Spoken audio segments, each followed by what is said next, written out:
I'm all right. How about you guys? Good. Dallas, I Is it assume. clear enough? I'm looking a little blurry here, but maybe it's as good as it's going to get. No, you're okay. Can see you good. All right. See you as good as we want to see you. I mean, any clearer, I'd be uncomfortable. Are those wild animals at your house, Dallas? I hear some screaming. You do? I'm not screaming, Hey. but I can hear them. I'm as isolated as I can get here. I know. I don't have shit for volume, though. Can't I hear got nothing. my volume turned all the way up, but I can't hear much. Okay. We'll yell at you. Trying to make the best of this, doing all this stuff remotely. Can only do so much. Sure. No problem.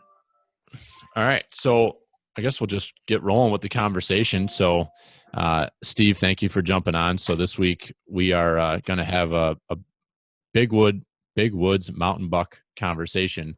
And Steve is somebody that kind of came onto my radar that Dallas stumbled across. I think you're listening to some podcasts with Trail Cam Radio with Exodus, I think is where Dallas heard of you, Steve. So it was probably about a month and a half ago that Dallas told me about you, and I looked you up on Instagram and immediately was blown away by the quality of the deer that you're on down just about an hour and a half south of us down in northwest Pennsylvania. So, we were so intrigued that you posted that you were doing had scouting workshops available. So Dallas and I quickly reached out and organized something with you. So this podcast is going to be primarily, getting to let everybody get to know who you are and what you're all about, what you're doing with your guide service, and also, kind of review what we did last week when we were able to get together. We had about 4 hours, so we didn't want to spend too much time, sitting in front of microphones. We wanted to actually be Sure. out in the woods hitting the trails. So I guess without continuing to ramble on, I'll just introduce you and just kind of run us down, who you are, where you're from, and maybe a little bit of your background with hunting and the outdoors. Sure. So I'm Steve Sherk, and I grew up just outside of Bradford, Pennsylvania, right in the middle of the Allegheny National Forest, and pretty much as early in my days as I can remember, I've just been extremely passionate with hunting, especially whitetail deer. And I started out my main career in my early 20s was I was started a landscaping business, and I'm still doing that. But about 7 years ago now, roughly, because landscaping slows down in the fall, I started up a guide service called Sherks Guide Service. And so I've been doing that like the past 7 years, and along with the landscaping. And it's been going really well. It's creating more situations like this, leading me to great guys like you and meeting so many great people. Stop. That's so nice of you to say that. But no, it's just another way for me to expose my passion a little bit more for whitetails. And there's people from all over the country coming here to Pennsylvania. We're hunting all public land. I think a lot of people are surprised that there's some really big deer here, and just goes to show that the big woods might not always be the place where you think you're going to go to shoot big bucks. But I think more and more people are finding out that, especially here in Pennsylvania, we got some really big bucks in this public land, big woods environment we have. So that's pretty much how things are right now. And just like I said, I'm looking forward to talking with you guys today, and I think it's going to be a great conversation. Yeah. So why don't we get into a little bit of kind of the history of, some of us, especially New Yorkers, we are starting to see the big bucks that you guys are putting on the ground down there and that you're seeing on a consistent basis in PA. So I know on the last episode you were on with Exodus, you were talking about kind of the history of the APRs, the antler point restrictions that Pennsylvania put in And I know your belief is that was a pretty pretty big turning point for Pennsylvania and their deer herd and how things were. So you want to talk a little bit about that, about what they did in PA back in Sure. the early 2000s? Yeah, I think it was 2002, I believe, when the antler restriction started. And I mean, 100-inch deer before them was you could almost call them a giant here in Pennsylvania. Yeah. 100-inch deer, which, not that it's a bad deer now, but I'm just saying, 100-incher was just, that was kind of like the wall hanger, or if you can get a 100-incher, you shot a really good deer. And right up until then, that was pretty much all we were seeing. Occasionally you'd hear or see of a real big buck, but they were few and far between. And then they started that antler restriction, and it only took like a year or two, and it's like, holy cow, look at the difference already. And we were told that it would probably be 5 or 10 years before we really saw the effects of it. And that, at least for where we were hunting, it was just amazing how fast it took off, and the amount of quality better deer, better bucks, was dramatically increasing. And it seems like year to year it's just getting better and better. And they also gave out a ton of antlerless permits. So the deer herd might not be where it used to be numbers wise, but the deer are bigger now. They're healthier. It's a much better quality environment for the deer here. And like I said, it's just what we have now, basically due to the antler restrictions. It's just been a night and day difference to what we used to hunt. And I think we're all becoming trophy hunters. And one of the maybe sad things about it is we lost a lot of hunters due to that, because people were used to seeing 30, 40, 50 deer a day. You probably wouldn't even see a buck out of that 30 to 50 deer, but that was the kind of action that a lot of Pennsylvania hunters were used to seeing, and that's what kind of kept them in the woods and hunting every year. So we lost a lot of those guys, but I mean, I was totally willing to take the change and see a few less deer to now encounter, giant bucks everywhere. So I'm not saying it's like Iowa or other places or Illinois, but a 120 to 140 class buck now here is like, just seems like they're everywhere. So Yeah. I would totally agree that if you're a state that hasn't had an antler restriction, and they were considering it, if you're into bigger deer and want to see better type of hunting in that situation, then I would say antler restriction is something you'd really want to see in your state or the area you're hunting. Right. And I think a lot of it comes down to education too, because, I think if you're not understanding that the importance of, herd balance and the stability that comes with that, where if you've got too many mouths to feed, you just Mm-hmm. can't have the nutrition for the health of the herd. Absolutely. I think it's important, like all different levels of conversation. I think education is so important, because hunters can easily, the older generation or people that just have this perception of, I want to go out to somewhere and see 20 or 30 deer in a day, that Yep. may not be a great telltale about what the health is of your property and the Absolutely. area you're hunting. So, it's Yep. definitely getting down in your neck of the woods. We have some vast wooded areas here, but nothing like what you guys have down there. I Sure. mean, What you got to see recently. yeah. Yep. Yeah. So that's pretty cool. I like the history of that. And, I know me personally, and Dallas can probably speak to this too, is, I've been hunting down in PA with those guys for maybe 4 years now. I think it's been 4 years. And I've seen a progression, especially the last 2 years, the quality of deer that we're seeing over in Potter Sure. County.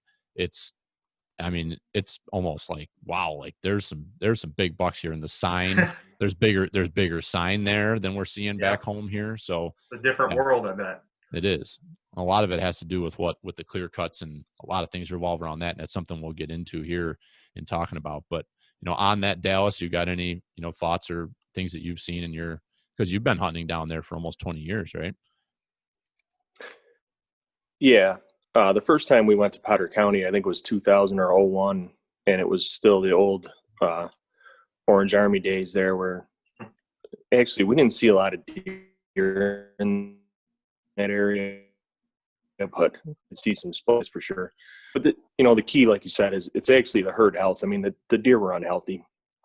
I remember the first time I went down to actually the Allegheny in '96, and we seen some deer that were like, they were smaller than my dog, and there was a lot of deer and a lot of hunters and a lot of just, I shot on that trip a basket rack 8-pointer, and it drew quite a bit of attention. People at camp were pretty excited about that, and then in '04, with only a couple of years between going to Potter County, we went down in '04 and we saw an immediate difference then. We saw, a group of 6 guys hunting 3 days in a place that we were not familiar with, had very little history with. And we saw 3 good bucks, like in that 100 to 110 inch range, which, as you said, in those times was pretty impressive. Yeah. But it was nothing special, but we had already noticed a difference.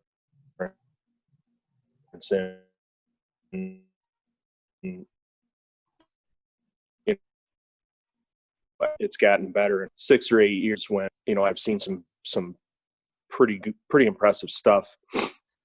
And also we've had some sightings and we've brought out some deer that we're actually pretty happy with.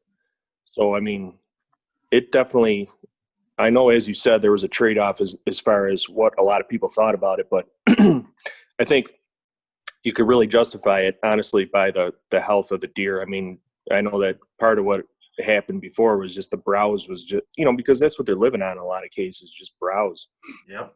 And they had the understory just cut right down where there was nothing left, where it just wasn't a good situation for the deer herd. So from our standpoint, people who are still hunting down there benefited from it. But I honestly think that anybody that's got any experience with this sort of thing can tell that it was definitely the right move. It was the right thing to do.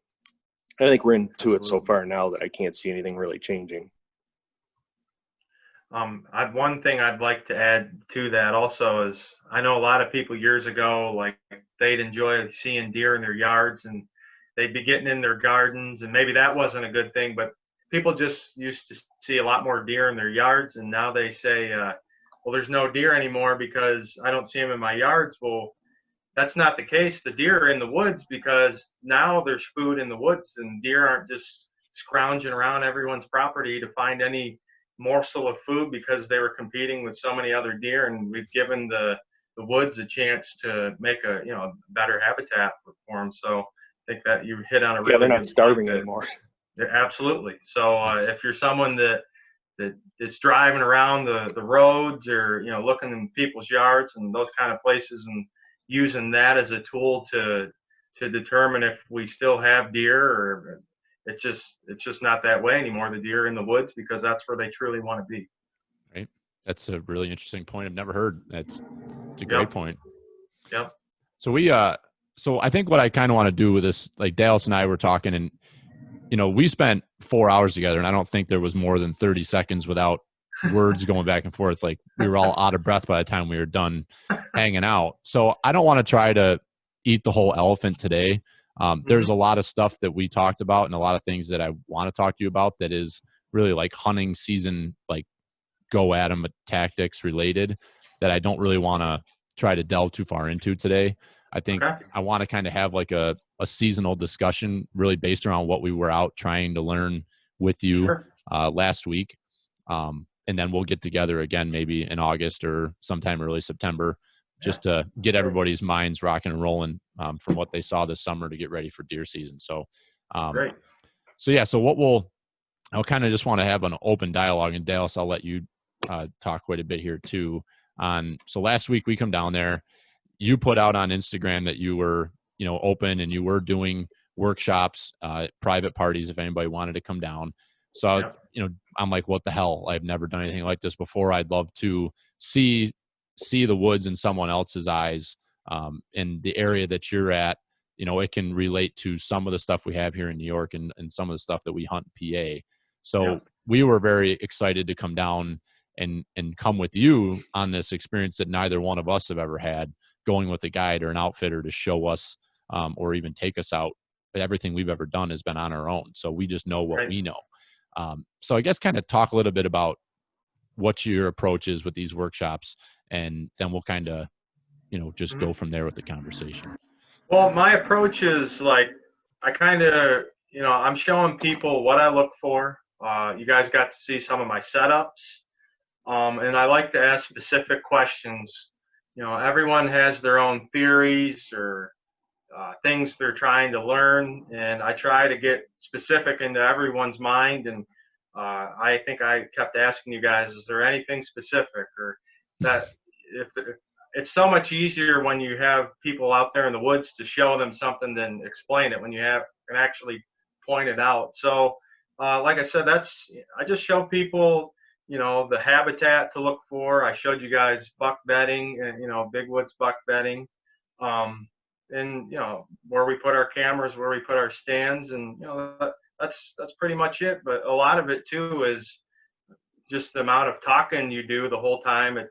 It's almost like you're in a classroom, but we're in the woods. So, and it varies from person to person how it goes, or what they like to learn. And if somebody just had one specific thing they wanted to learn, and they wanted to come up here and me to try to explain it to them in a better way, I'd be for that. So it's not like the workshops or a set agenda, or I only do it one certain way. I try to, whether there's one person or a group of people, I try to prepare myself ahead of time for what they're here to learn and see, and then I go from there.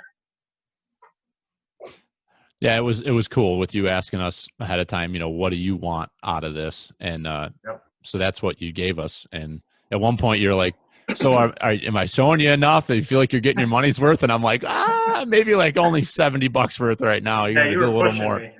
Yeah. It was like 95 degrees out. We're on a side hill hiking around. But so, and then one of the things I wanted, Dale and I were talking about this on the way home. We were talking about on the way there, really not sure. We're like, I wonder how this guy does this, because, what's he going to show us? And I want to just identify that quickly, because there are some people that are listening that may be new hunters or might have never been in a situation like this. Is kind of a respect level that you need to have when you're just in hunting in general. If somebody takes you to a spot or shows you something, Yep. it's a sportsmanlike thing. It's the respectful thing to do. That is that person's area, and that can be a tough thing. It's public land. But if somebody has the confidence or the trust in you to take you in and show you, like you did, the spots that these are the bucks that you're actively hunting right now, that we're watching pictures of these deer on Instagram, like that's a lot. You're putting a lot of trust in the client or the person that's coming with you. And not everybody out there maybe was either raised that way, or maybe even understands that that's an ethic in hunting or fishing, that if somebody takes you to a spot and says, this is my favorite spot or a spot I'm actively hunting, you got to kind of understand the unwritten rules there, that it's like, you don't show up there on a weekday when so-and-so's working and go after their hard-earned stuff that they're working on. So I know I've experienced that. I told you the story about our hunt out in Colorado, where some guys put us on deer that hunt that area every single year. They live right there. And it's, we still don't tell anybody exactly where that was, out of respect for those guys who live there and hunt that all the time. So just something I wanted to identify. And we both thank you for being an open book and showing us and having that trust in us, but something we certainly want to identify on here too. So. Sure. No, and that's, I'm glad you brought this up, because it's not like something I tell people, hey, if I'm going to show you, you're never allowed to go here. Like, I don't have the right to say something like that. But then again, like, we all know as hunters how we're supposed to act. And that's just, to me, it's part of being ethical. Like, hey, the guy's put his time in here, and this is where he hunts. And we're just going there to maybe see what he's doing and the kind of area that he's hunting, and then we can use that somewhere else. Like, I would hope that that's what everyone would want to do. Unfortunately, I'm sure there's probably a few people out there that would try to take advantage of that, but I definitely know you guys aren't like that, and I'm thankful for that, obviously. But like I said, I'm just glad you brought that up, and I hope that anyone that would ever come with me would be just like you guys. Appreciate it. I think the key there too is that you're not dealing, we thought maybe there was like one area that you took everybody and kind of showed them that the way one place sets up, but that'd be kind of dealing in hypotheticals as far as, oh, here's what you can look for, and here's here's an example of something. But what we were doing was actually looking for, from the scouting point of view, what I wanted to see was, where do these big mature mountain bucks live?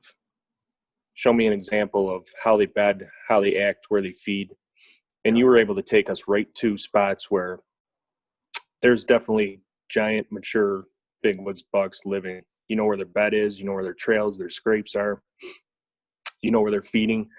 So it was cool to actually see a real life example of that. Great.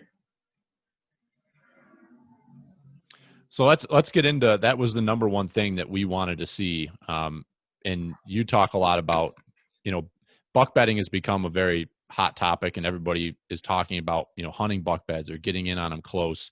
And hearing you talk about your theory on that, I think you're on to the buck beds, but your theory on how you're using that information is a little bit different. So let's kind of talk a little bit about that. This time of year, you've already identified where a lot of these deer are living, but if you're somebody who's wanting to go out and find spots right now, what's your theory on where bucks are bedding and where they concentrate, especially mature bucks? Well, one thing I will say is right now, where they're at right now may not be where they're at in the fall. They're, a lot of them are batched up with other bucks. So, but you can still, it's one of those things too, like through experience, even if I find a big impression in the ground that was a bed and I don't even see any hair in it, but just from experience, I usually have a pretty good idea of what a buck bed is, just because after you see so many, you can just tell what they like. But it's one of those things you just kind of have to see it. But if you scout the right times of the year, like one of my favorite times to scout is like right after gun season. It's a great time to go in, and a lot of the bedding sign and so forth is a lot more visible then. So there's just different times of year I would recommend if you really want to key in, on specific bucks or learn an area.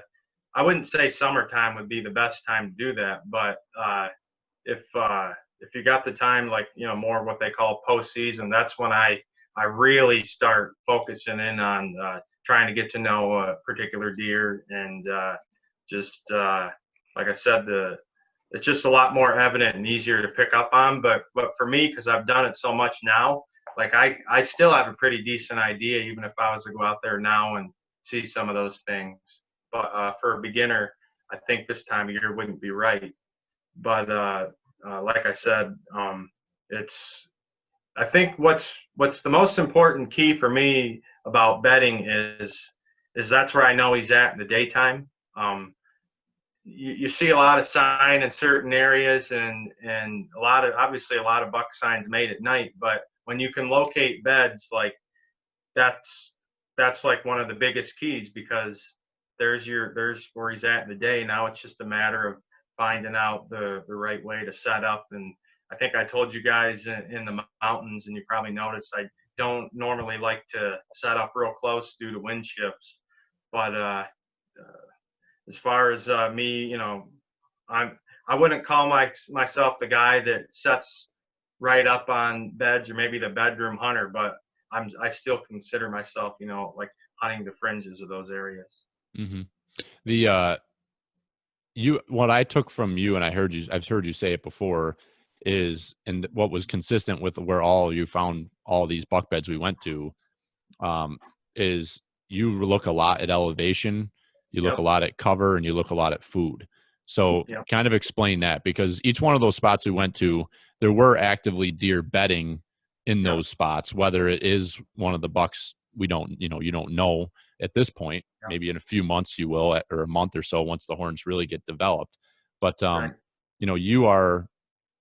you're looking at certain elevation levels and up, and then certain topography types, and as well as cover. So I guess kind of talk a little bit about that. Sure. Yeah, like cover and elevation to me are kind of like equal. Like I can't say one is more important than the other. Like these bucks here, especially the mature ones, you got to usually have both. So I'm up high in some kind of cover. You probably saw I'm not always in like the nastiest, thickest cover either. I think that's where some people have overlooked. They think every buck lives in the most thickest, densest spot that every area has, and that's not the case at all. Like almost every buck bed I find, they can usually see 20 to 50 yards like around them. So their visibility is really important. And then it's as far as food though, I can't say like I'll find a food source and then I try to find bedding. Like I always try to find bedding, and then sometimes if there's no food around, I really don't worry about it because I've seen where bucks will travel a mile or more to some of their main feeding areas, depending on what's available for them. So no, you kind of hit it right.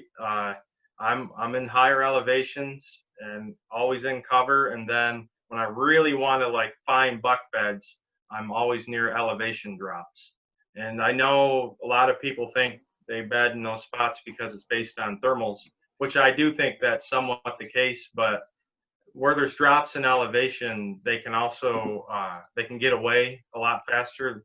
It's one of those things you bump them and then 2 steps they're down over the hill. They can really escape and get away from predators and hunters a lot faster. And then also, for the most part, I mean, I like to. I remember I showed you like on the edges of the bedding area, some of the signpost rubs and that. Like that's another thing. Like on the edge of an older cutter, I'll usually walk around the whole perimeter looking for some big rubs. Like that's kind of like us owning a property and like putting posted signs up. Like that's what those rubs truly mean. That I don't think a lot of people realize that. But I always find more rubs on the edge of the bedding area than I do on the inside. So that's just. I mean, I could talk all day too about bedding as well, but those are kind of like some of the key things I focus on. It's most importantly the cover, the elevation. And I start to dial in more on where elevation changes are, and then I use sign a little bit, but not always. Yeah, you mentioned the signpost rub, and we were going to bring this up at some point, but that's a term that gets used a lot and I think misused. Mm-hmm. You showed us a true signpost rub. If you want to go into a little bit more detail about exactly what that looks like and what the purpose of it is, because I thought your take on that was pretty interesting. Sure. Well, a lot of the signpost rubs I find are on the edges of what I call like either their bedding area or core area. It's not always like on a travel route or, sometimes it's in there. I mean, they can be out there for different reasons, but almost every big buck will have some signpost rubs kind of on the edge of his bedding area. And they're a lot easier to find like during hunting season when they're fresh. But right now we could have probably easily walked right by that one that I showed you guys. But they're usually in spots too, like you can't hardly miss them. If it would have been in the fall, you would have seen it, no doubt, because it would have been freshly rubbed. But they put them in spots too, to like, if you were going to put a posted sign up, you would want to make sure everyone saw it. And that's, like a lot of times they're in like little clearings, and sometimes too, I'll find like, people talk about one signpost rub, but then you'll find like in an opening, we have like what's called sumac here. And you get on the edge of a bedding area, and if there's like a bunch of sumac trees, like you'll see like 15 of them just shredded up. That's another point. Like it's usually like on an edge, and what I've learned is I truly believe that those are really into like territorial markings and marking their territory rather than some testosterone filled buck just coming through and blowing all his energy out on those trees. They're there to really show like, hey, this is my spot. And you generally, once you start going inside the cover, then it's like, wow, there's hardly any sign because they're putting those rubs where they can be seen. So when you see that, like what's that telling you? Is that an area that you want to focus on, or you're going to try to dive in, around the edges of that to try to maybe find out where they're bedding, figure out where your stand setups are? You showed us where you had 2 different stand setups in that area and where you found 2 different beds. Yep. So us knowing kind of that there, if you're us or someone else who's out there scouting and you find, I mean, these rubs you cannot mistake. That rub was unbelievable. And then there was another tree 4 yards away from it that was freaking raked too. And these are not like, these are big buck rubs. I mean, I've seen big buck rubs before. These are big. These look like elk rubs. I mean, it's insane how high they were too. But what's that telling you? Like, when you see that, what are you going to do to zero in on it? Well, then I'm going to try to outline the like what cover is there. I'll walk the whole perimeter of the cover, get an idea of how it flows through the area, and then I'll probably dive in there, not during the season but after the season, and I'll start checking on the edge of those elevation drops, looking for beds. And then if I can get inside of that cover a little bit closer, I will, but it just depends on the size of the area, because like I told you, I rarely like to get less than 100 yards. You probably remember I showed you last year how I tried to get like right on top of those beds, and due to the swirling mountain wind, it only made my hunt for that buck worse. So I'm trying to find a spot maybe like around a couple 100 yards away to set up rather than right on top of them. If I had consistent wind, I would certainly get as close as possible, but it seems to be too tough in the mountains. But yeah, like I said, the signpost rub on the edges of those of thickets, like that's one of the greatest telltale signs that you found the core area of a buck. But another key point about those rubs is those rubs have probably been there like, at least as far as I know, 10 years, and it hasn't always been the same buck. There's always, in that particular clear cut, there's always one dominant buck that owns that. And remember, I also told you before that a year before that, there was a really mature 8-point in there. And then this past year, that buck, that 12-point, took over. Not only did he take over the cover, but he took over the beds. So when you find buck bedding, you might think, well, that was this particular buck, but a buck will, or other bucks through time, however they figure out who's the most dominant deer through fighting or whatever, those beds will be occupied almost every year by the most dominant buck in every area, or in that area. So that's something like really fascinating that I've learned over the years, is how a mature, more dominant buck in every area, he always gets the best of the best. He will get the best bedding spots. He will get the most does. He's going to be feeding where the most prime food source is. So just goes to show the role of the dominant buck is pretty incredible. Got anything else on that, Dallas? Yeah, well, Steve mentioned the wind and the thermals, and I think that's a good segue to get into kind of the way that you, both your theory on, or lack thereof, of the way that bucks use the wind to bed and the way that you use it to hunt. It seems to go more towards like, from what I understand, you're not as concerned about the wind direction as far as whether a buck is going to be in a spot, but you're using it more for your own access and hunting. Yeah. So you don't totally buy into bucks use a certain area to bed on a certain wind. Absolutely. As far as wind-based bedding, they've got these spots in the cover where they can go back to. Absolutely. Is that kind of the way I understood it? Yep, and that's what a lot of people might even disagree, or they're being taught wrong. And I'm not saying there's bucks that don't do that, but more in my area, due to inconsistent wind, they just can't do that. Wind might be changing every 5 minutes. So you're telling me that he goes into an area and just thinks, well, it's blowing out of the west, so I'm going to go bed here. But then 5 minutes later, it blows out of the east or whatever. I mean, he'd never get a chance to lay down. So they've just come accustomed to wind inconsistencies, and the same thing with thermals. And it's more here they're using cover and a visual spot to make sure that they can also see anything approaching them.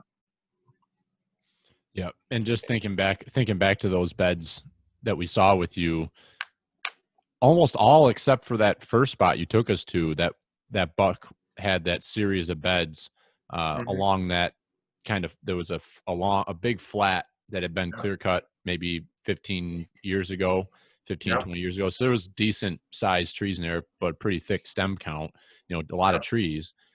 He had some cover to his back, but he could see a long way. It Absolutely. dropped right off right in front of him. And he had a series of beds that you showed us with a scrape line behind those beds.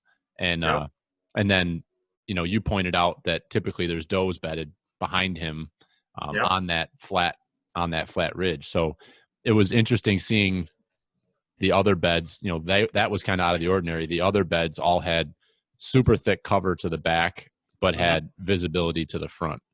Sure. So that kind of falls that's in probably like not to interrupt you, but that's like more of a classic buck bed. But I think that was just more coincidence. Like I'll bet you 50% of them I see are more in relation to the first one that we saw. Like they're not always right up against cover. Like a lot of them, and I think what some of them do maybe is the wind shifting is they might turn around, face a different way.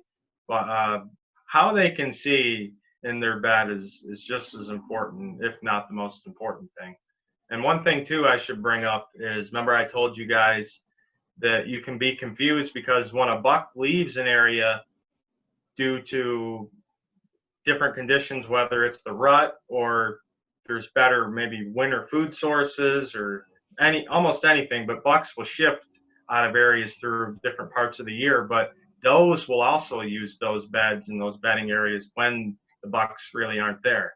But I mainly just from scouting, especially in hunting season, I've learned that especially from seems like from about mid-September to November, that's when those really prime bedding areas are being used the most. And sometimes too after gun season, they'll go back into there because it's kind of a time when they've been pressured and they want to be in their most, I guess, safe spots. But people just, I think, can get confused and think I'm only seeing doe beds, like these cluster beds, and it's no good, but it's not always the case. The deer are sharing some of these beds at different times of the year. Mm-hmm. And I think that's a perfect segue into the discussion, which I had never had it explained to me and never really thought about it. But you talking about how the buck's taking over those best bedding spots, best bedding areas, and pushing the does out. And you had shown us a couple different spots, and one in particular where you've had, clients have great success on rut hunts because the does are bedding over here and the buck is bedding up here, which you took us to that doe bedding area. And I'm looking at that and I'm like, man, this is a perfect area for a buck to bed. But that wasn't where he was bedding. You showed us where he was bedding, and that was actually maybe a better bedding area with better food source and cover. But so you would think does there. So kind of what's your thoughts on that? And then you talked about tracks when we were walking that trail. You talked about tracks in the road when you're seeing them. So talk a little bit about that too. But okay. Well, first about the bedding is like what I've learned is, like I said before, the bucks get like the best bedding spots, or the more mature bucks especially. And I don't know for sure if it's they push the does out or if it's more that if does do bed near the bucks, I think that they get messed around with too much before the rut. Like they want to be left alone. So they're usually more on the fringes of the cover. A lot of times they're either bedded right on the edge or out the ridge further, or a little more open. Just like that kind of came to a point, that ridge, and like a nice open point. And, that's the does just taking advantage of it. And one key thing I'll bring on about that is doe bedding areas in the rut are like maybe the most ultimate spot to set up on. And like you can get away with a lot more in a doe bedding area in the rut than you would in a buck bedding area, just for the fact that your does, I've learned, don't usually come in till like 8, 9, 10 o'clock. And a lot of times there's bucks checking those beds out even before the does come in. And if you even bump does out, other bucks in the surrounding area, they're coming through because they don't know that the does have been bumped. So you can literally set right up on top of doe bedding, and even if you bump them, it's really not that big of a deal. Now, if you bump them 3-4 days in a row, obviously then that's a different situation. But yeah, that's one of my favorite setups, is to get right in the middle of doe bedding in the rut and just wait it out, because the bucks, they have those does pattern as good, if not better than us. So all the mature bucks by then are learning those things. It's almost like they're scouting, except we're scouting to harvest the animal. They're just scouting to figure out where the does are and what they're doing. So it's definitely really important to get to know what all the deer are doing in a specific area, not just when it's hunting season and I'm just going to focus on bucks, because once late October, early November comes, whatever he did before is a lot of times out of the window. Once he gets his mind on does, he's a completely different animal. And then second, how I was talking to you about tracks, is I've learned that the tracks in an area, you'll see now, you're going to see a lot of different sizes. You're going to see doe tracks, buck tracks. Everything's like mixed up this time of year. But then in that particular spot, in that clear cut, all of a sudden I'll notice where I'm hardly seeing any doe tracks, and there's usually just like 1 or 2 big buck tracks. And that's usually about like mid-September or maybe a little earlier, right after they shed their velvet. That area goes completely it's a completely different world, because now bucks are more in isolation mode. The does are staying further and further away because they don't want to be bothered with. And I just think that's a pretty cool thing, how you can pick up on that shift just by watching what kind of tracks you're seeing. Yeah. And that's what I loved about going on that walk with you, is you're just seeing different things from someone else's lens. And so somebody might be listening to this and saying, I know how the deer behave on my property and I know what they're doing. But it's like thinking about those different things from those different angles, and every property I've ever hunted, there always seems to be a shift and never really understanding why. So like just that little conversation with you kind of got my mind turning, to our family property or some of the public land I've hunted, where on October 1st, the deer are here, and you get to end of October and the deer are nowhere to be seen. Well, it's because I'm still hunting the same spots I was seeing them in early October. When what's different come later in the month, you got bucks all over the place moving around. Those does don't want to be hassled and pushed around unless they want to be. So they're in different spots at that time. So just definitely. I'll talk a little bit about shifting if you don't mind. But what I've learned, like with a lot of hunters, is there's like hunters that are good in October or late October. There's guys that are really good in November or gun season.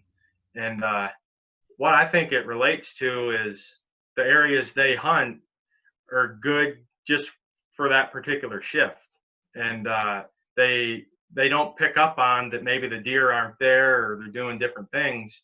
And they tend to start to focus on that particular week, 2, or time of the year to hunt their area, because that's when it's always good. But if you're paying more attention to these shifts and how they occur and what makes them happen, I think you're going to be a better like full season deer hunter, where I know I'm got to be real close to buck bedding through most of October, then late October into November I got to be more around doe feeding or bedding. Like you got to kind of be ahead of the game and expect those things to happen. I think a lot of people haven't really done that.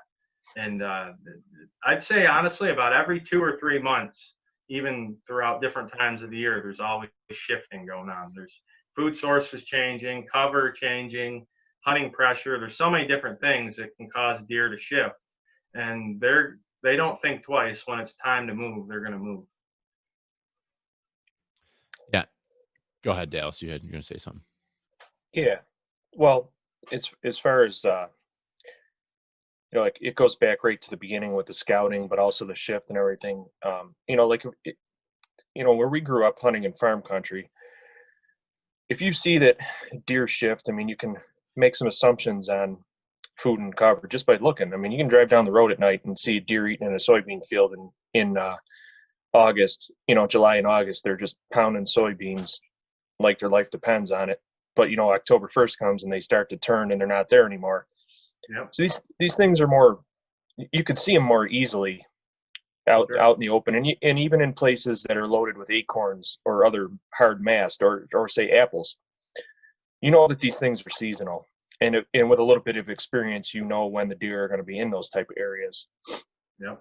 But in the big woods, those things are a lot harder to see. And one thing that I noticed right away, and we more or less picked up on this by asking you, but we kind of said, hey, where's all the oak trees here? Where's all the acorns? Because where we hunt in Potter and all the big woods that we've hunted before have been just loaded with acorns. So we know that that's a primary food source for the deer. But you made the point that, not to say that all the areas you're hunting are like this, but a couple of the places where we saw those poor areas for those mature bucks, there was not as much hard mast there.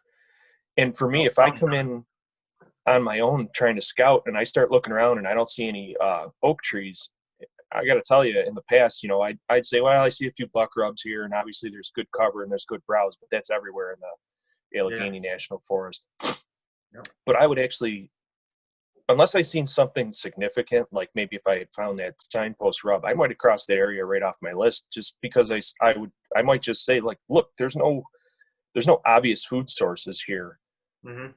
And so there's kind of 2 points there, but for one thing, it's like, you can't just, there's a lot more that goes into it in this type of terrain and cover than there is just looking at, like, driving down a road and saying there's alfalfa there's soybeans here, there's apple trees here. There's a lot more nuance to it. And I mean, obviously a lot of what you've learned is from experience, but you picked up on some pretty interesting things that, and that was the main reason why I wanted to go and put boots on the ground with you, was because these are things that I've noticed over the years of hunting in Pennsylvania that we make these observations, but we only spend a handful of days there every year. So it's like we walk away with all these questions like, man, what are those deer eating? And for example, like, I at some point talk about the way they're scratching in the ground and what they're digging for that almost looks like turkey scratchings. It's just a whole different. Yep. I think in some cases too, like what you're saying too, I think is the mature bucks like to be isolated. So sitting in a bedding around an oak flat and eating in an oak flat every night is probably going to bring them across a lot more deer than they might even want to deal with. Sure. Especially in September, early October. Yep. I think they'd rather be in an area in some cases where they can just be isolated, where there's not a ton of deer overrun in there, all working on the same food source. So I know I made a lot of points there, but good. It's just along the things that you've been talking about. Sure. And I'll add to it that deer in any area, or they're browsers, like they feed on hundreds, if not thousands of different things. They eat what's available. I know when there's serious lockdown here because of Corona, when I was going to the grocery store and the shelves were kind of empty, I was just taking whatever was there. You're browsing on all kinds of things. Yeah, it's like, hey, whatever's available, I'm just throwing it in the cart. But deer are no different. But if you have like a really good acorn crop, or nice fresh young clear cut, or any kind of mast, or you can even bring up food plots and ag ground. But there's certain things, just like us, that if it tastes better, they're going to eat it too, and they'll adjust and move to different areas because there's a better food source. But all in all, they're not like choosing their core areas based on food for the most part. I mean, the most important thing, especially for mature bucks, is the cover and elevation aspect in the mountains.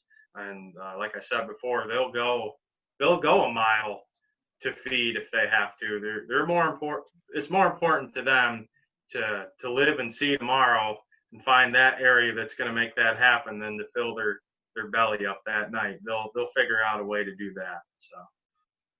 Yeah, and then a lot of times when they go a mile away at night, they're leaving sign over there.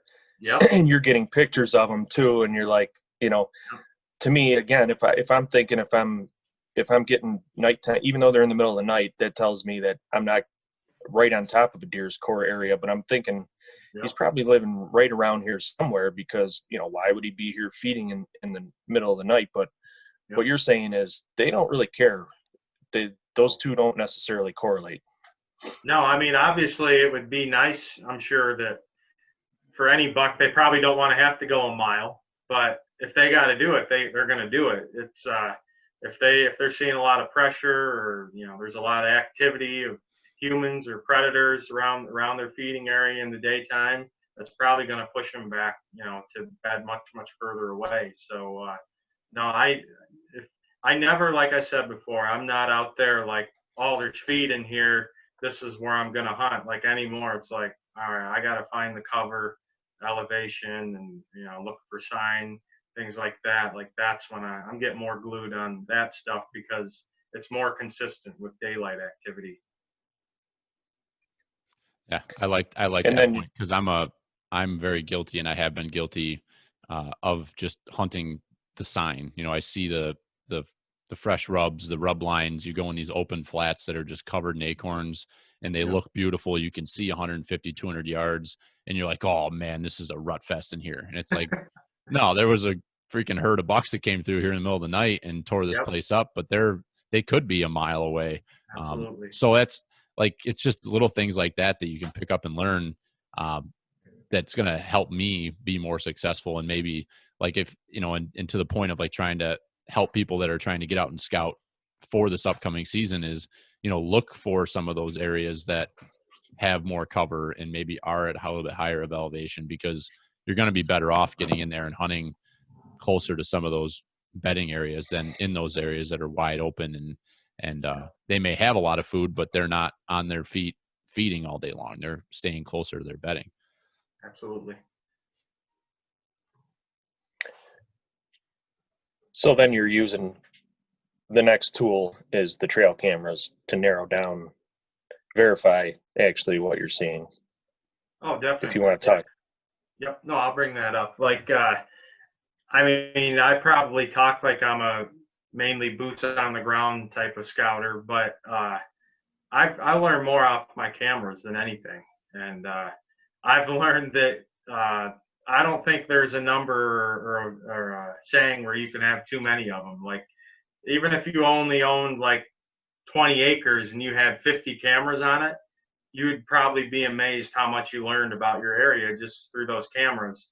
You can do all the walking you want and find sign, but it's hard to always like pattern deer and pick up on things when you're spooking them too. When you can just throw a camera on a tree, on a trail, or on a scrape and get the intel, and the deer aren't even bothered, and they're acting normal and like nothing's harming them. That's when you're getting information that is going to help you as a hunter. Not so much where, oh, here, maybe somebody kicked a buck by you and you're thinking, oh, well, here's the spot because I saw him. No, somebody just bumped him to you, and you're just catching him running for his life. So cameras, they're not so much for me like, hey, I'm getting this buck on camera and now I'm going to move in and hunt that spot. Like, I will do that, but I throw cameras out to learn about an area and how deer are using that area, where they at in the day, where they at in the night, your food sources, you just, the cameras are basically like your eyes in the woods 24/7. And even though I don't know if we said it, but I'm probably going to run like a good 100 or more this year. But it's not like I got one camera every mile. Like, a lot of them they're in clusters. I'll have like 8-10 areas and maybe like 10 cameras per area spread out, in a half square mile or something like that. And I'm counting on those clusters of cameras to try to narrow down what the deer are doing. So what's your strategy with those cameras? So, and what I mean by that is, so during the summer and leading up to the season, are you putting cameras in spots where you're leaving them like consistently? Like, this is a spot that I keep a camera all the time. Do you have, are you on trails? Are you on scrapes? Are you on beds? Like, what's your trail camera? Sure. game almost plan? every camera I have is on a scrape, and it's not always a real scrape. A lot of them are just mock scrapes. And the only reason, probably just the main reason why I put them on a scrape is I want to get them to stop and just, I'd like a decent picture to, sometimes you just get a blur of a deer walking by on a trail and you're not even sure what buck it might be. But if I can get them to stop, and even pose a few different angles, like it's just, the scrape creates a much better picture. But another thing that I like about a scrape is it's like a social hub where we might all go, to a restaurant. Well, we used to be able to go to restaurants, but Yeah. but we might all go to a restaurant and have a drink and have dinner or whatever. But that's kind of like the spot where deer, there might not be meeting face to face, but it's kind of to see like, hey, I've been here, just so you know, and that social hub. So that's what's great about scrapes is you can really get to know the deer, in your particular area. So yeah, almost all my cameras are on scrapes, just for those two reasons. I don't think a scrape is like maybe the best spot always in the woods, or do you always have to just set up on scrapes? No, I don't like to set up on beds. I know that. I've set up on beds, and it just seems like sometimes, if not more, the bucks seem to be a little bit more bothered by them. If I'm going to set up around bedding, I'll set up on trails or something coming in and out of the bedding. I feel a lot more comfortable that way. Mm-hmm. But yeah, well, like I said, it's just, I'm just looking for a place to get the deer to stop and to really let me know what deer it is. So the scrape is gonna probably be as good of a spot as any, just so I can get that right picture. Yeah, couple things on that. So on your scrape setup, so you showed us a few. I think there was only a couple that were natural scrapes that we walked by. And so, what are you doing for your mock scrapes that you're creating, Mm-hmm. and what are you doing for scent? Because I thought that was an interesting discussion we had. Sure. Your theory on that and what you're doing there. Sure. Well, a lot of my mock scrapes you saw are artificial, like rope, or I've used anything that looks like a branch. I've used. I don't know if it really makes that much of a difference. But why I like artificial is, say when you make a mock scrape and you snap that branch and it's already kind of broken in half. Well, once the deer are tugging on it for a month, sometimes less, they just snap it off, and without that branch, that scrape means nothing. Like they're not going to the ground and smelling, that's Joe Smith who just pissed right there. They're not going by that. They're going by the preorbital scent that they put on the licking branch. And do I know for sure that they can determine each deer? Does every deer have its own preorbital scent? I'm not quite sure about that, but I've learned that that's the most important scent and aspect of the scrape is that licking branch. So there's got to be something with the preorbital scent that's making a big difference. And I like to get my scrapes. I mean, I pretty much, I hope my scrapes are even year round. Like if I hang rope there, I don't take the rope down after the season. I'll leave it up there the whole time. And I want that scrape to just be like anything else in that deer's home. I just want it to think that it's theirs and it's their spot to continue to check out with other deer. And as far as scent goes, I use absolutely zero scent. Actually, I've had a couple of companies send me scent, and I just threw it away. I was probably a little too nice and said sure, but I didn't want to talk down on their product and say, well, scent doesn't work, because I know there's people that really believe in scent, and I'm not saying it doesn't work at all, but what I like most about not putting anything on those scrapes and licking branches is all my scent is 100% natural. Like if there's a deer working that scrape almost every day, then that's just 100% naturally done by deer, and I'm not messing with it at all. I'm not putting anything artificial. It's just a natural spot, and I've used scents in the past, and honestly, I think I can almost prove that if you do it this way, you're going to have even better results, especially with mature bucks. And there's some bucks that don't put up with anything. Something doesn't smell right or look right, they're gone. They don't mess with it. So I've just learned that if you just kind of let the deer do their thing, that you're going to have just as good, if not better, results. Yeah. And those scrapes are so important. I mean, I have a spot that's my favorite spot up at our camp. That it was the biggest scrape in the area, and it was a huge community scrape with a great big grapevine that came down, and we had a bad windstorm a few years ago, and it brought a tree down and it knocked that vine down. There hasn't been a scrape there since. I've tried creating a mock scrape, but just that licking branch, they would work that thing, and it was big and swing around. I'm sure that they loved that, bouncing that thing around on their heads, but that licking branch is so important. And, if you're somebody who's thinking about, getting out there and creating a couple mock scrapes, right now is a great time to do that. Absolutely.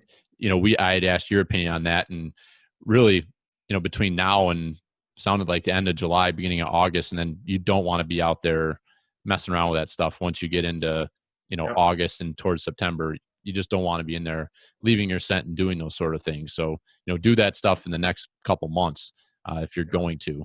And you just kick all the leaves and brie away with your foot just to make a visual to get them to come over there. And then as soon as you get that first interaction on that scrape, now that's a scrape, and deer are going to come to that, smell other deer, and hopefully it becomes an active sign point where they're all coming to. So yeah, and let me also bring up that, like, when I was shed hunting last spring or even late winter, I was probably carrying like 10-15 foot of rope with me, and whenever I'd come to certain spots where I wanted to make a mock scrape, like, I was making my mock scrapes even in December. Like, people think, well, that's way too early to make a mock scrape, but if you use rope and you tie it like up on a good thick branch, I'm telling you, they're not going to take it down. And the longer that rope sits there and the more time you give deer to get used to it and interact with it, the better the results are going to be. Like, you would think most people would say, well, I'm going to, it's 2 weeks before the season or a week before, I'm going to go make some mock scrapes. But actually, that's probably like the absolute worst time. You want to get those scrapes going to a point where it's a year-round interaction, and they just become natural to their environment. Yeah, you had two. I think two of the scrapes you showed us had kind of a larger, like, braided rope, and you had knots tied in it. Was that for a purpose, or was that just because there was knots in the rope? I'm always like trying different things just to see if, like, I have one. I really never tell anyone this, but one of my favorite ones is I have a thick rope with a bunch of other pieces tied off on the side of it, because when a deer works a licking branch, they're not as much getting under it, but I swear they like it when there's something sticking off the side of it that they can kind of just rub their head on. And I swear that's probably been the best, or my favorite one. It just seems like it gets more activity, and it's got like 6 little pieces of other rope sticking off the sides, and I just think it probably holds a lot more scent that way too. But that might be my favorite way, and I can't say that I've really figured out what's the ultimate licking branch, but just from my experience, you're better off with artificial than just breaking a branch, because the branch will work great until they rip it down. And if you're not checking your maybe that camera or that spot, if you're not there all the time, then who knows, you might have a month or two with that scrape getting no activity. Yeah. So yeah. That's a key point, is both with the number of cameras that you're running, but also just being in the big woods, and it's not easy to get to your cameras. And of course, everybody doesn't just want to check their cameras all the time anyways. But you're trying to make your setups as bulletproof as possible. Absolutely. So I noticed on your camera setups too, it didn't seem like you're going too far out of your way to hide your cameras. They kind of were just at like 3 foot off the ground, strapped to a tree, kind of right in front of a scrape. So do you notice a lot of obviously I'm thinking you don't notice deer being disturbed a whole lot with your cameras? No, because one of the main things, like I keep saying, is I get my cameras out there way earlier than most people.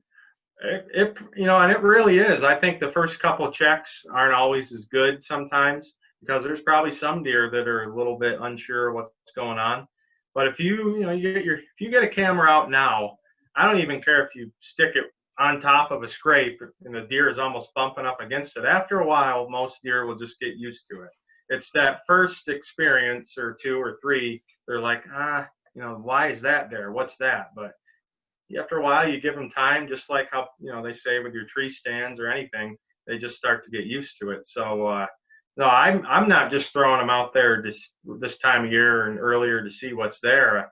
I'm keeping them out there because I just want that to look as natural as possible. And it doesn't mean, you can throw them way high up in a tree, and it probably does make a difference, especially if you're on a tighter schedule and you don't have as much time to get them all out there soaking well in advance. But no matter what, deer could still pick up on that. So you're better off to just get them out there as soon as possible and let them get used to it. Yeah, it's pretty interesting. I've never really heard that before. And what about flash? What kind of flashes are you using at that close range? I prefer no flash, like, the no flash cameras or infrared, but I still have some that are actually the old camera flash that I'm telling you, as long as you give the deer time to get used to them, it really doesn't matter. I have classic examples of, you see a buck the first time and his eyes are as big as baseballs and he doesn't come back for 2 weeks, but then 3-4 weeks later, there he is, and then all of a sudden he's coming back. He's like, all right, I guess that didn't hurt, or it's okay. And they just, it's all about just letting them get used to it. You could do, you could say, like, have a food plot, or you say you throw a ground blind out in your food plot, and all of a sudden, and I'm sure the deer, that takes time to adjust to something like that too. They're very weary and curious creatures, so they've learned that if something doesn't look right, to back off. But then after a while, they accept it. So like I said, you can't put your cameras out too soon. There's no reason why that can be a problem. The sooner you get all your gear out, your cameras, the better it's going to be. Yeah. And there's a lot of talk about mounting the cameras up higher on trees, both for, keeping it out of the deer's eyesight, but also, maybe less theft of cameras if you're hunting public land.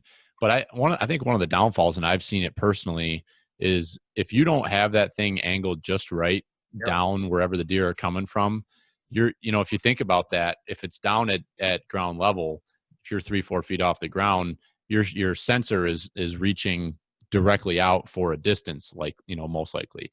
When you're up in a tree like that coming down at an angle, if you aren't just at the right angle, or that deer is moving just a little too fast, you're not getting that on camera. And I've had, it's not that I'm not getting pictures with them elevated in the tree, but you're going to get less pictures and potentially miss more game if they are up high like that. So that's just something I've experienced. I like the idea of putting them up higher for some reasons, but then there's the downfall of you might be missing more than what you would if they were down a little bit lower.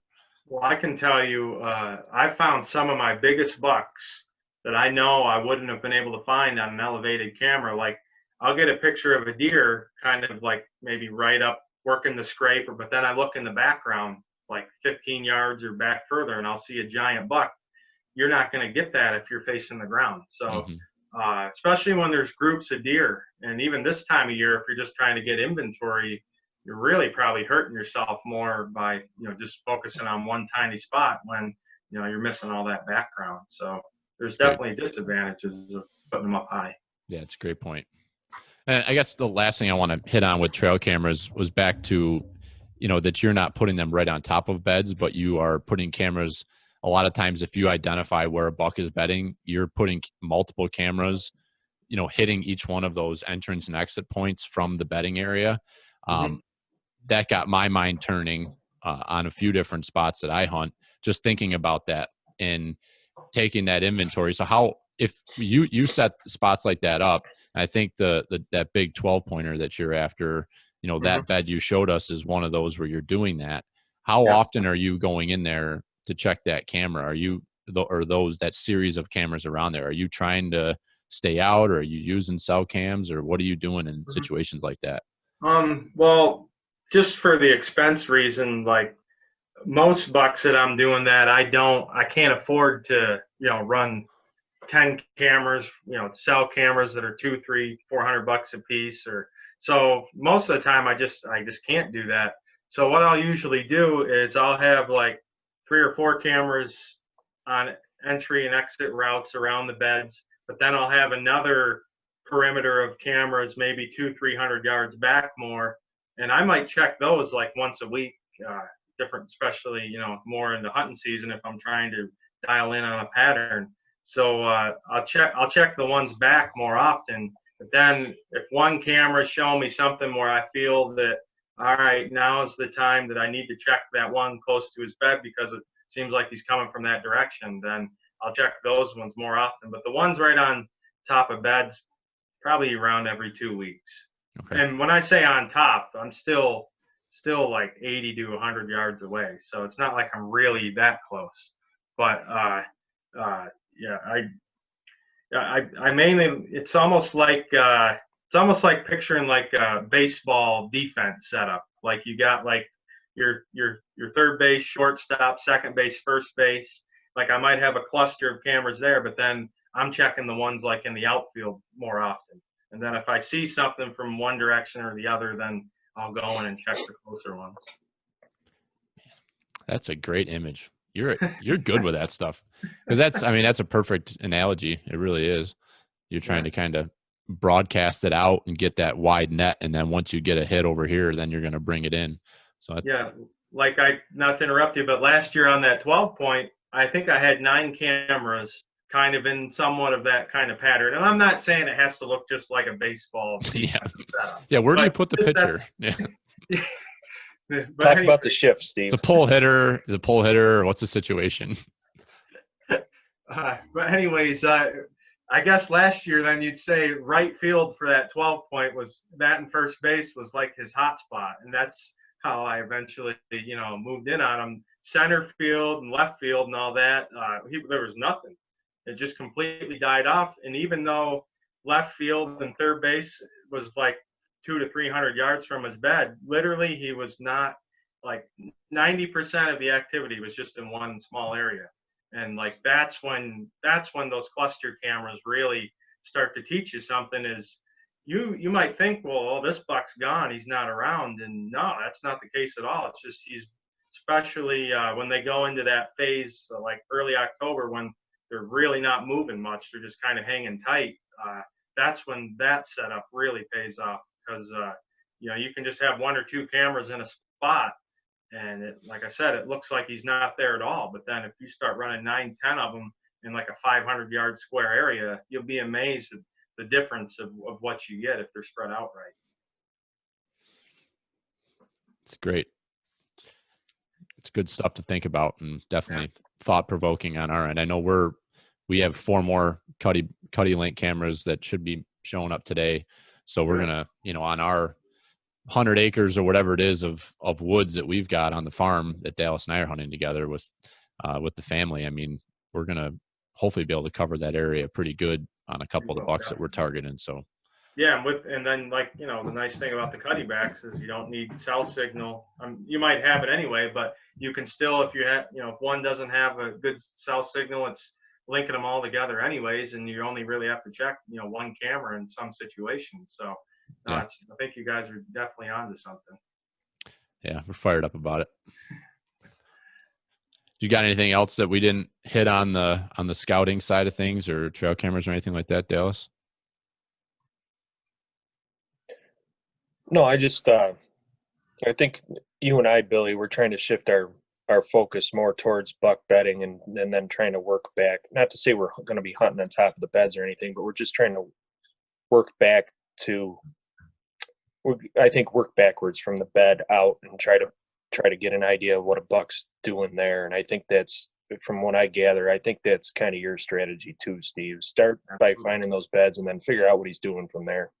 Yeah, absolutely. And I'll be honest, I've said it many times. There's some bucks I can't seem to narrow down the bedding, but I'm close. And it's just because I see what I'm getting on my cameras. And there's probably a lot of people that get frustrated, like they've got pictures of a certain buck and they can't really pinpoint the bedding, but with those cluster cameras, you know, one or two of them you're getting in the daylight. That's really all you can ask for. As long as you're getting daylight pictures, and you know, and then as long as you're not right on top of the bed, you're fine. You know, you don't always have to know exactly where he beds. It helps, but some of these Just bucks the core jump area. around a lot too. Like in a 200-300 yard stretch, he might have 10 or 15 beds. So the main thing, like I said, is to try to back off a good couple hundred yards, and then, you know, if the wind's swirling, I think there's a lot better chance that I wrote a little article on my page the other day about how I think our scent molecules are kind of like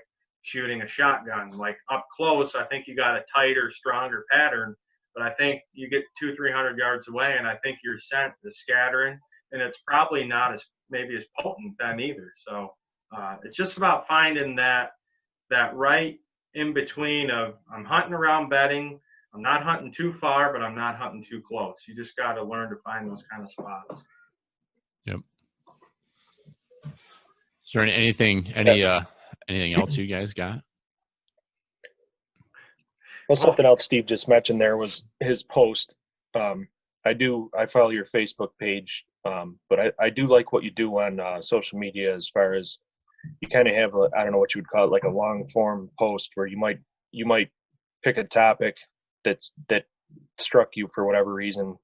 Yep. You heard something or you saw something, and you might just write like a couple hundred words about it. And I've been reading those, and I think that I've actually I could kind of see your perspective on some things, but they're pretty thought provoking, I think. Good. No, I get like tons of people saying that that's probably like the only reason they follow me, because they love to see those little articles. And anytime there's any, you know, like you said, it comes to my mind, and I want to share with people. Like being a guide, you have to be like a sharing hunter, and I'm not just sharing like my skills or my time in the woods to help someone, like almost physically help them get a deer. Like I also have the desire to share my knowledge in ways like guys like you or anyone else, you know, through an article. I want everyone to have success, and that we might be getting off topic, but I truly think that there's a lot of people out there that hate to see other hunters have success. And I'm the complete opposite, because if we don't have happy hunters really having success, you might as well kiss our sport goodbye. We all got to be having fun, you know, killing deer, whatever, just having a great time in the woods. We want to see everyone with a smile on their face, or else what we truly love someday won't be here. So we're all just one big team, and when your buddy kills one, you know, that's just like not much different than you killing it. You know, we just got to support each other. You know, that's pretty much the way I feel, and that's what I'm out here to do. Yeah, we're right there with you. That we feel exactly the same way, and you know, I think that's something that, especially when you hunt in a group where you have that hunting camp atmosphere. You know, we talked about that, the three of us together, is it didn't matter if you got one that day or not. You know, you come back to camp and somebody shot a doe. It's a celebration. You're fired up for everybody, and you know that's where if you haven't had a hunting camp, or you haven't had that experience with that core group of people that you hunt with, you know, let's be honest, with social media, it's very easy to go down that trail of being jealous that so-and-so shot this, or, oh, he must have done something illegal. And it's like, you know, let's all understand that we all do need to be on the same boat. There are always somebody that's trying to poke a hole in it. And as a group, we have to, you know, keep an eye on those folks and police them and hold them accountable. But you know, there's the overwhelming majority, and I guess this can be said for a lot of what's going on in our world right now. The overwhelming majority of people are good people, and we got to take care of each other, respect each other, you know, respect what we do, and you know, keep the other people in line that are not doing things for the greater good. So that's a great point. I'm glad we brought that up. Yeah, me too. Yeah, I guess kind of in closing here, I know your son's got a haircut, and I'm sure there's some diapers upstairs that are full of poop that I got to take care of. But, you know, I definitely encourage everybody to check Steve out. As soon as I started following you, I instantly was super intrigued with what you're up to and what you're doing.